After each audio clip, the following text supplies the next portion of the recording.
И годинава традиционалното зажнејување со срп беше дел од манифестацијата Денови на Кочанскиот ориз. Во настанот учествуваа во годишната жетварска убавица Марија Симеонова и незините придружнички, со што символично беше означен почетокот на жетвата на засејаните близу 2600 хектари.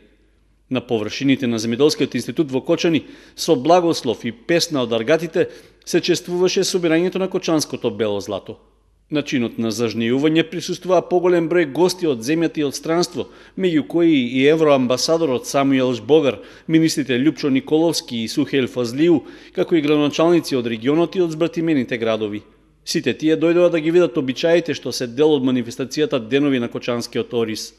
Градоначалникот на Кочани Николчо Илиев потенцираше дека е неповолна состојбата со оризопроизводството, поради што опаѓа и интересот кај земјоделците.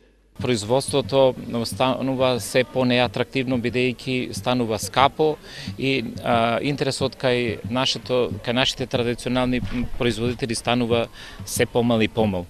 Крајно време е сите да размислиме како ќе изнајдеме решенија овој наш стратешки производ, да му дадеме права вредност и право место да се најде на пазарот, бидејќи навистина ова многу значи и за Кочани и за Кочанскиот регион.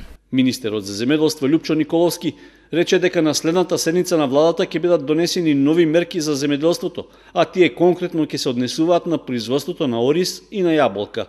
За оризопроизводството тој истакна дека ќе се помага научно-истражувачката работа. 2019 година ќе биде година во која што ќе имаме мерки за модернизација и вложување во Институтот за ориз, кој што е оставен од страна на сите чинители и во кој што навистина десетици години не е инвестирано ниту во опрема, ниту во едукација, ниту во човечки потенцијал. Ние нашето ќе го направиме да преку програмата за рурален развој издвоиме онолку средства колку што треба навистина да се вложи во модернизација и во опрема, односно во реконструкција на целокупниот овој објект и на институтот, заради тоа што тоа е најбитната научна алка преку која што навистина треба да ставиме акценти на нашите долгорочни политики во делот на оризопроизводството. Во рамки на интервентните мерки во земјоделството, министерот Николовски потсети дека минатата година субвенциите за сите земјоделски производи беа зголемени линеарно за 10%, додека кај оризот тоа зголемување било далеку поголемо и изнесувало околу 300% по хектар во споредба со претходниот период.